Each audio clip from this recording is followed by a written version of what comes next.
What's good, Boston? Welcome inside Studio 889. I'm Mo Wilks. Welcome to the show. I was actually thinking about my friends, how we don't get a chance to kick it and conversate like we used to when we were younger. I mean, people move, obligations arise, and you don't hang like you used to. Well, there's a theatrical stage production headed to Boston, courtesy of ArtsEmerson, that's called Hang Time, October 9th through October 12th. And according to writer and director Zora Howard, it's a peek inside an intergenerational relationship, revealing the bonds between three black men under a wide old tree. We're going to meet Blood. We're going to meet Bird. And today's interviewer or interviewee is Slim, the character that plays Slim. It's an ode to men and family, ode to persistent living in a world that is unkind to them. Three men just chewing the fat. The beauty of black men making you laugh, making you cry. Once again on stage, Jackie Liebergott, Black Box Theater, Emerson Paramount, which is 559 Washington Street in Boston. So, welcome. One of the actors in the theatrical production of Hang Time, who's playing the character of Slim, Kamal Bolden. Welcome to Studio 889 Digital. Hey, what's up, 89 Digital? What's up, Mo? Appreciate y'all having me. Thank you, man. Hopefully everything doing good for you these days. Absolutely excellent. The weather is excellent. The accommodations are excellent. I'm happy to be here. Cool. So let the audience know, because they don't necessarily know you. Who is Kamal Bolden? If he's not from Boston, where is he from? And share a little bit about your journey, if you will. Great. I'm an actor, director, producer from Peoria, Illinois, the birthplace of Richard Pryor. Pryor, I was about to say that. Yes, Yeah. I love the way he pronounces Peoria, Illinois. Peoria. I got to rep my hometown. Okay. Born and raised there, went to school there, where I got my business degree from Bradley University, where I pledged Alpha Phi Alpha Fraternity Incorporated, where I also was part of the world-renowned Bradley University speech team. That's kind of how I got an introduction into acting for the most part. And after I graduated there, I moved down to Nashville, Tennessee, where I found a great community of storefront theaters, faculty at Tennessee State University, and a bunch of producing and artist friends that kind of shaped and molded my indoctrination into theater. And then I moved up to Chicago, stayed there for 6 years, did some theater and television and film, moved to New York for a couple of years. Now I'm currently in Los Angeles. I've been there for about a decade now. Wow, that's a long resume of moving around. So, uh, did you mention, if my ears didn't deceive me, that it was through debate that you kind of discovered that acting was going to be your career? It's where I discovered my passion for speaking, my passion Mhm. for forensics, the art of investigation. That's Mm. what forensics is in college. It's a very insular activity. We get together on these Saturday and Sunday mornings on college campuses, and pretty much nobody else knows about it. It's not a secret, but nobody cares. Okay. And we debate on various topics. We also present informative speeches, and last but not least, even in the acting, there's forensics and investigation into those things. You interpret forms of literature, whether it's poetry, prose, dramatic literature like plays. And so that's where I found a passion for investigating characters, investigating stories, and interpreting the words of incredible playwrights. And from there, I never really considered acting a possible career coming from Peoria, Illinois, other than Richard Pryor, who left when he was about 14. Right. I had never known of anybody in show business. That Peoria history of vaudeville was in the 1920s, a very different time Yes, yes, in this to be country. honest, and kind, yes. Yeah, and they used to have a saying, "Will it play in Peoria?" Because that's where Right. vaudeville. Yeah, and so by the time I came around in Peoria, I had no one in the community to look up to, or that showed me that a career in the arts was possible. So that's why I got the business degree. But then when I moved down to Nashville and started doing some community theater plays, Mhm. working with some Black theater companies like Dream 7 Productions and Sister Style and Destiny Theater Experience, I was like, oh, wait a minute, this is where I want to be throughout the day, not the job I'm working, 9 to 5. My Mhm. 5 to 9 is what I would love to do. And Right. so that's when I truly decided to take a leap of faith, quit my job, and start doing plays. And then I've never looked back since. Well, congratulations on that. Make me the things you said makes me think of the great The Bears movie. Um, did you ever see that movie? I'm assuming you have. Absolutely. Absolutely. Okay, okay. Any impressions you want to share if you want to? No, I don't do a good Denzel. I haven't been All put right, all right. yeah. That's cool. So, did you set out your work? I mean, once you moved down to Nashville to amplify voices that are not always heard on stage, was that always kind of like, or have your goals kind of like adjusted over time as you've done your craft? What's interesting about being a Black male actor, especially in theater, is Hmm. that you kind of fall into that by default. Uh, Mm. the American theater has not held up its end of the bargain, just like much of many institutions in America, in Yes. terms of amplifying those voices that have been suppressed and oppressed over time. Hmm. And that means that whenever I do get an opportunity, whenever a theater is presenting a piece of work that is that I identify with and that I'm portraying a character, that means it was written for a Black male or Black presenting male, then I'm already falling into the purpose of amplifying a voice that is previously suppressed or unheard. And I didn't know the importance of that at the beginning because I was just acting. I'm just trying to find the truth of the characters. I'm just trying to, be a great ensemble member, a great scene partner. But as Hmm. my career continued to go on, I started to see the importance of it. And I started to see the importance of not only seeking out specific opportunities, but advocating for those opportunities, not only for myself, but for others. And then also advocating for the, my own voice and my own authenticity within the room, because not you don't always have the same um, you're not always on the same page with the director or the Understood. actual institution. So then I saw that it was important to take up that mantle in my own personal journey. Now, I'm not Muhammad Ali, who's my favorite Mm. athlete and Okay. activist of all time, but I would like to at least think that I fight some battles that need to be fought whenever I'm in a room. Well said. Chopping it up with Kamal Bolden, who's playing Slim in the theater stage production of Hang Time. It's going to be courtesy of Arts Emerson here October 9th. Do you prefer playing real life roles versus fictitious character? You played Emil Griffith, you played Charles Johnson. Do you prefer those over having to dive into what you interpret this character to be? I mean, are they the same kind of journey to get to that place? That's a great quest. That's a great question, and I see you've done some homework. I I'm like at an institution of higher learning. I better do some homework. that. Absolutely. Okay. Um, they both present different challenges when you have when you're doing uh, when you're taking up the challenge of portraying someone who's actually lived. Um, in the flesh, because all of these characters that I portray have lived, even the fictitious ones. They come from a place, from a person who is lived, and their experience or um, their interpretation or their vision of this particular person comes from something that they've seen, they've heard.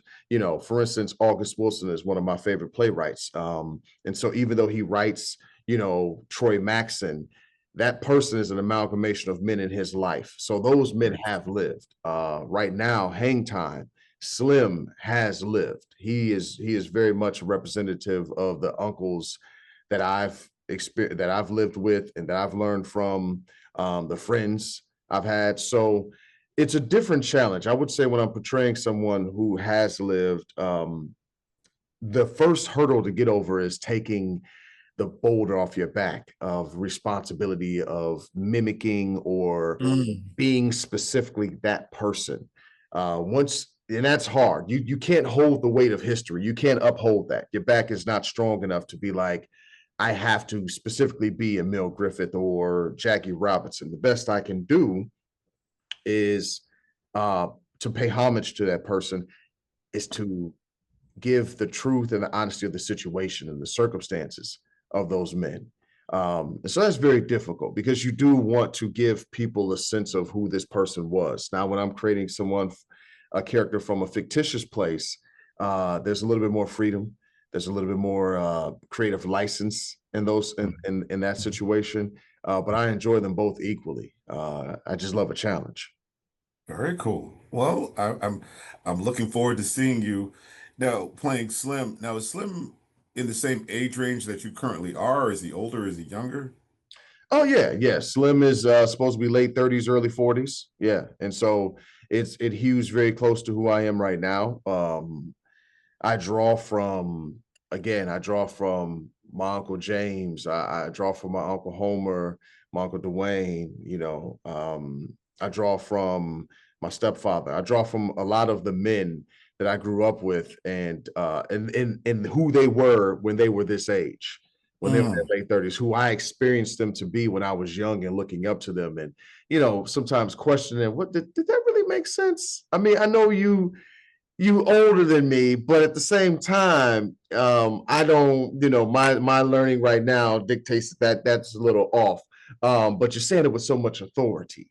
And so I really have a good time playing this particular character because he has someone in the play that is the younger me to talk to. So, because it's intergenerational. So there's a character in here named Blood who's in his early 20s.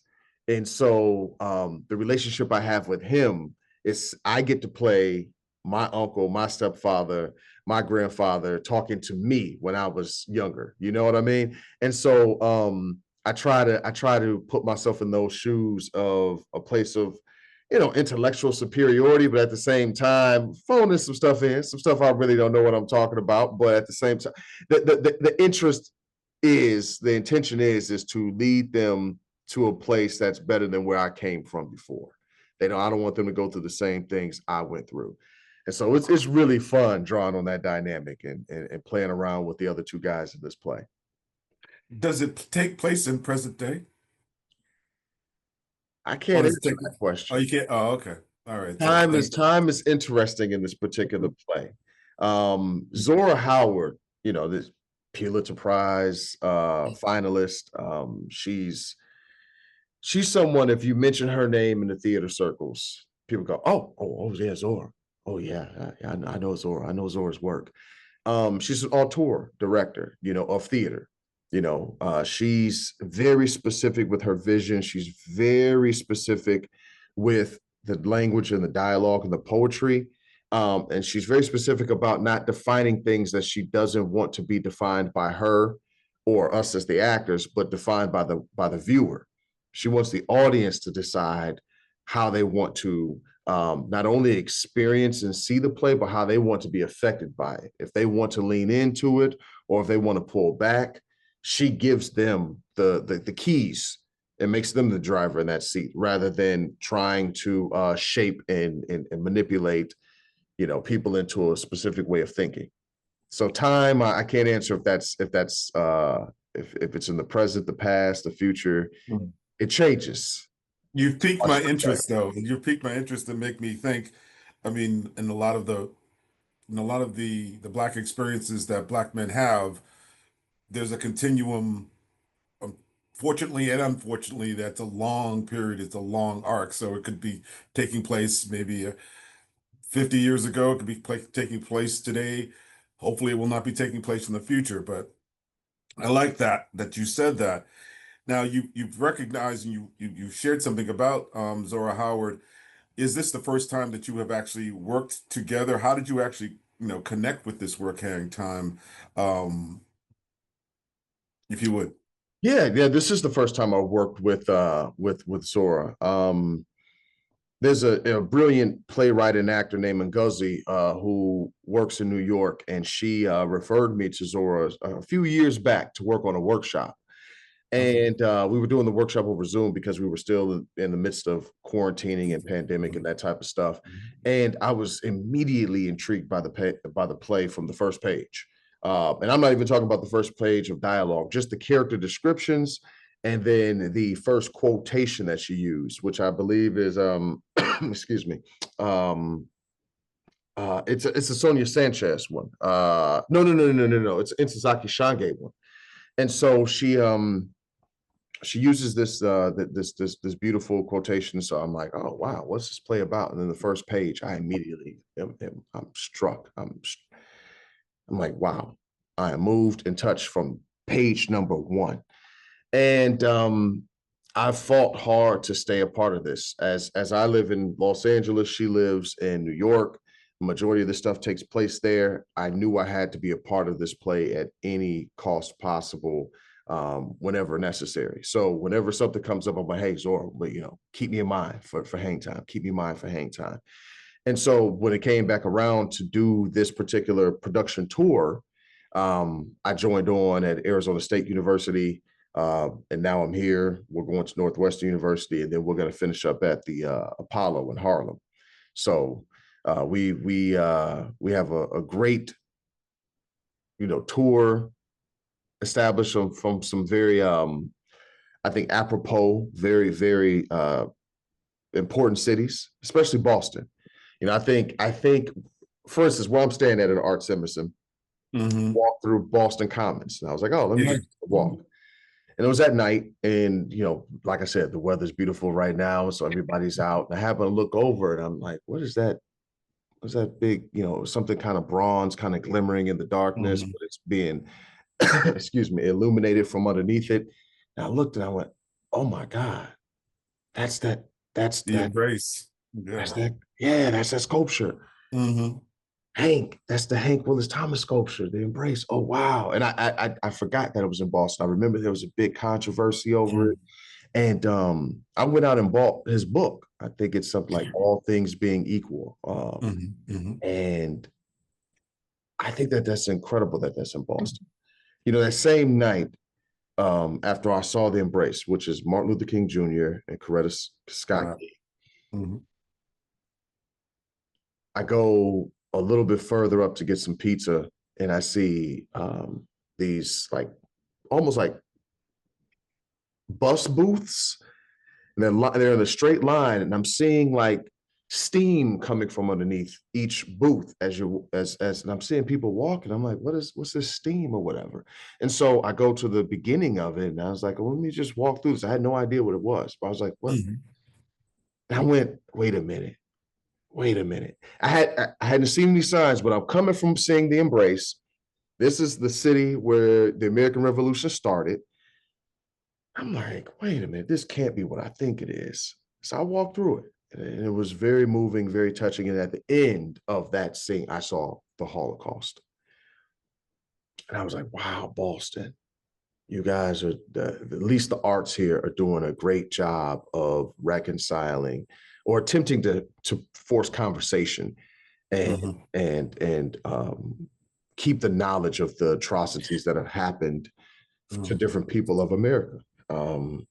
So this play being here is very important. I think this is a very important city for this particular play, specifically because it does spur a lot of conversation. And it does not lead you to the left or the right of that conversation. It just it begs you to talk about how you feel, who you feel you are, what part you play in this particular time and time previous and in the future. So I'm happy that this play is at Boston for real. Thank you. Kamal Bolden, playing the character of Slim in Hang Time. So you get to speak with other characters, Julian Rosell and Bryce Foley. Your first time working with them? Yes, it's my first time working with both of them. Incredible actors, man. I mean, I am I'm trying to keep up. I mean, they are literally some of the best actors I've ever worked with, jumping right into this thing. And it helps when you have actors. Both of these are New York guys. Like I said, I'm in LA. And Hmm. you have actors that truly buy into the vision. They truly buy into what the play means.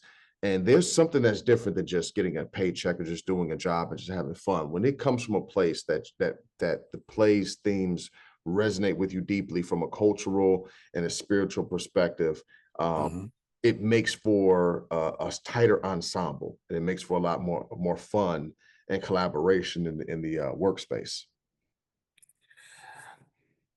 I'm looking forward to seeing all three of you on stage. Just interact because it says, in the description, it's intergenerational. So, I mean, I'm in my 50/60. So I'm like wondering if it's gonna like speak to me or is it gonna speak to younger generations. So I'm looking to see the interaction between the three of you.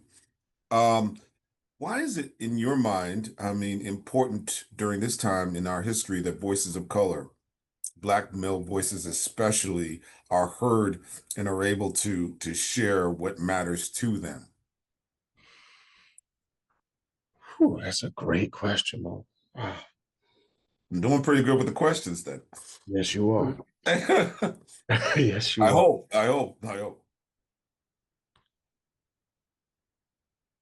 We we're at a time right now, literally right in this moment in Chicago, where, like I said, I spent 6 years. A lot of my family is there. Mm. Um, for those who are not Where? on the Yeah. internet or anything, the president has ordered federal troops to come in and to make raids. And this I don't want to get into a political conversation. I'm just specifically saying a president of the United States has ordered for the National Guard to come in and make supersede the city's ordinance laws or whatever, and go in and carry out specific missions Against amongst its the American citizens. people, Yes. against citizens. Yes, against citizens, in the efforts to do whatever it is they've outlined. That's all I'm saying. Not Mhm. to be political. So, with that being said, in this time that we're living, it begs to question, what is America? What does it mean to be American? Mhm. And if you are a citizen of this country, what it means to me to be American is to have every voice, every race, every religion, every creed, every sex, every gender, everyone be able to have their voice heard and not suppressed, to not be discriminated against, to be heard. It doesn't mean everyone has to agree, but there's a freedom of speech. Again, we talk about like Jimmy Kimmel, all these particular things that have happened, right? I'm not putting my politics out there, but you ask me, why is it important for Black men? Well, because if you look at what's been happening in the past, few years, especially during this presidency, in certain states, histories are being erased. And we are, as African Americans, descendants of a griot culture, of oral tradition, Storytelling, yes. storytelling. And if you're going to try to erase the written word, damn sure we need to have the spoken word heard, That's true. and be still Preach. fighting for that written word to be heard. So I think it's just important for everyone's voice. As a Black male, I'm going to speak and say in my piece, and I'm going to encourage other Black men to speak up, but everybody has to be heard right now, because that's what literally makes the country what it is, which is a great country. It has the potential to be an excellent country if we can get rid of some of the ills and the sicknesses that lead to the suppression of people's rights. And so, yeah, Black men right now, everybody's under attack. Everybody's under attack. So, yeah, it's very important. So Zora's play, um, because it deals with time in a very specific sense, but also in a universal sense, it will ask, and also offer the Black male perspective throughout a continuum of time, as you spoke about before. A lot of things are cyclical, unfortunately. And like you said, hopefully we don't repeat certain cycles. And this play has a specific bent towards making you question, how do we not repeat some of these things that don't serve us as Americans. It makes me wonder, would it serve? I mean, obviously, you being from Illinois, you mentioned, I think, a few of the cities that it will actually be touring in. Is there any chance that it could actually circle to get to Chicago? Yeah, so when we go to Northwestern, we're about Oh, you did say that. I'm sorry. So no, no, forgive it's me for okay, that. but that's about 35, 45 minutes outside of Chicago. So yes, we'll be inviting everybody from Chicago down. Hopefully Chicago's in a better place than it is today when we get there in a week or two. But yeah, I believe this place should be touring to all major American cities, and hopefully that will happen. Thank you for addressing and thank you for answering that. Um, with all that you're going, and dealing with and doing, uh, can people find you online? Oh, absolutely. Yes. So I am on Instagram and Facebook. On Facebook, Kamal Angelo Bolden. On Instagram, kamalbolden.actor. And my email, is kamalbolden1@gmail.com if anybody wants to contact me on there too. So yeah. All right, that's cool. And continued success.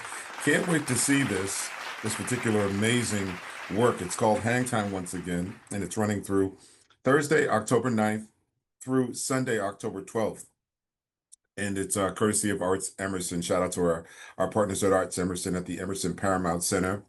In case you don't know where that's at, it's at 559 Washington Street in Boston. If you want tickets or information, just go to artsemerson.org/events/hang-time. I'll repeat it again, artsemerson.org/events/hang-time. And so we look forward to seeing your work on stage and want to see continued success from you. We'd love you to come by our studios, and you could actually maybe just see what we do here, and Yeah. we'll see you on stage and doing your thing. Let's set that up. Absolutely. All right. Well, thank you very much, Kamal Bolden, just for giving us a few minutes today. For Studio 889 and Digital, I'm host Mo Wilks. Have yourself a great day. Peace.